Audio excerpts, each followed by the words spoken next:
Welcome back to another episode of the George Manz YouTube channel. I'm Terry Massey. Here with me always is George Manz. Just want to remind folks that you have questions for us. Please send them to questions@georgemanzcoins.com. We're going to be doing a special question and answer episode coming up. It's our first episode of the new year. We're going to take a bit of a break after this episode for the holiday season, as we seem to fall on December 25th and January 1st for our next episodes. We'll take a couple of week break, and we want to come back with some question and answers. So please send us, feel free that you can send us pictures, you can send us videos, and we'll try and include them in the episode. You can also reach George on his Twitter handle @GeorgeManzCoins, and we'll compile them all, and hopefully we can make the question and answer episodes a little bit more regular feature. But we're back today with Ancient Greek Silver Coins Part 2. And we talked about in our last episode about the ancient Greek coins. It's part 1. And now we've got 3 more coins that represent 3 different mints from the mints that we had spoke about in the last episode. What is the first coin that we're talking about here today, George? Okay, well, the first coin is from the state of Corinthia, and its largest city is called Corinth. And so that's where the mint that made this coin. Corinth controls the isthmus between the Peloponnesus and central Greece. So it's a very important place. Yes, for trade, for example, or if you want to invade Athens, from that side of Greece, you have to go through Corinth. So it's a strategic point. Yes. It's strategic if you want to control Greece. Mm-hmm. And it's also, modern day, as we joked before the episode, is that Corinthian is also established as quality in Western culture. Right. So what more about the coin do we... So this is a silver stater. It was issued between 350 BC and 300 BC. It depicts Athena, the goddess, again Athena, wearing a Corinthian helmet, and on the reverse you have the flying horse called Pegasus. And I just find the designs that the Greeks were able to make extremely beautiful. Well, considering, as we referenced before, the technology that's available to them, and the previous episode, people can go back and look at it, the detail in the close-ups of them. It's hard to even capture them with the video of how detailed these coins are, considering what they had available to forge these coins. Mm-hmm. And the artistry, is beautiful.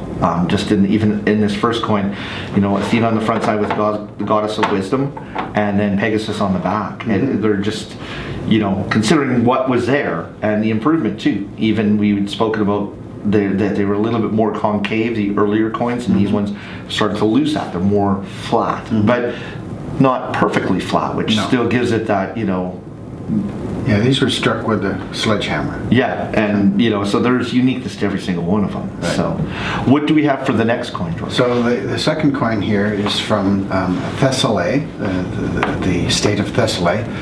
It was issued. Some of these were issued in the 2nd century, and some of these were issued in the 1st century. So there's a crossover there. It shows Athena again wearing another Corinthian helmet. And on the reverse, you've got a prancing horse and the names of 3 different magistrates who were, the judges of their day. Okay. On the coin. And is it any particular reason for the magistrates? Just I think they wanted to say, I'm important. I want. Much like a modern day signature that we see for the governor for the Bank of Canada kind of idea, or being Canadian, or the U.S. Treasury Department for the notes. Okay, I ask those questions because obviously my collecting knowledge isn't as great as the resource we have with you, and you can see it even too. There's just even with the strike marks, and that's not from age or misuse. That's just like you said, they were forged with a sledgehammer. Yeah, they just split. And so that imperfection is just part of the beauty that goes with them as well. What do we have for the next one? The last one is from Macedonia, and it's from the Amphipolis Mint, and this was Greece under the control of the Romans, but the Greeks still made their own coins, and they made them, in my opinion, much more beautifully than the Romans ever did. Anyway, this was a tetradrachma, meaning 4 drachma. It was issued between 158 AD and 158 BC and 149 BC. So it was a very small window, a small number of years that it was made. And this depicts a person called Artemis Tauropolis, and this person is surrounded by a very ornate and large Macedonian shield.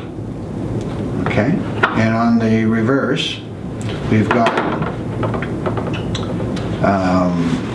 Hercules or Heracles' club, which he used, and the word Macedonia in Greek above it, and then you've got a bunch of oak leaves all the way around the edge, and on this side you've got a thunderbolt. To represent Zeus, or presumably Zeus, the king of the gods, of the Greek gods. Beautiful work, and you can just the improvement on detail as it goes from generation to generation in these different coins and the different mints in the Greek era. I can understand why that these pique your fancy with them. How much of these are still out there in collectors' hands, would you say? Huge numbers of all these. They're not. None of these are rare. Okay. These are in better shape than a lot of them are. Okay. But none of them are rare. They're some of these are you could buy, not these, but others not in as nice a shape. You could buy them for a couple $100. They're not huge expensive coins. These are a little more because they're in nicer shape than most of them. Yeah, these are beautiful shape. Anything else we should know about the ancient Greek silver coins here, George? Well, I just find it interesting that people that were predated, these were some of the first people that issued coins in the entire world, and I think that the artistry that they used was superior to other people making money in other places of the world. And in fact, a lot of the stuff that we make today, to me, isn't as artistic as some of this is.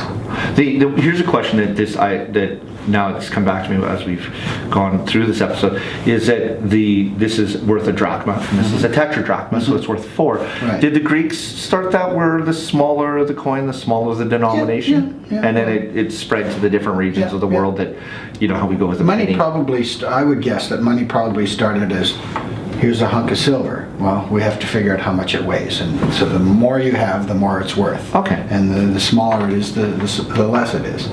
Perfect. No, that's great. And we said earlier in the episode too, if you do have questions, please send them to us at questions@georgemanscoins.com, and we're going to endeavor to get them in our first episode of the new year. And thank you for joining me with these beautiful works of art today, George. Thank you.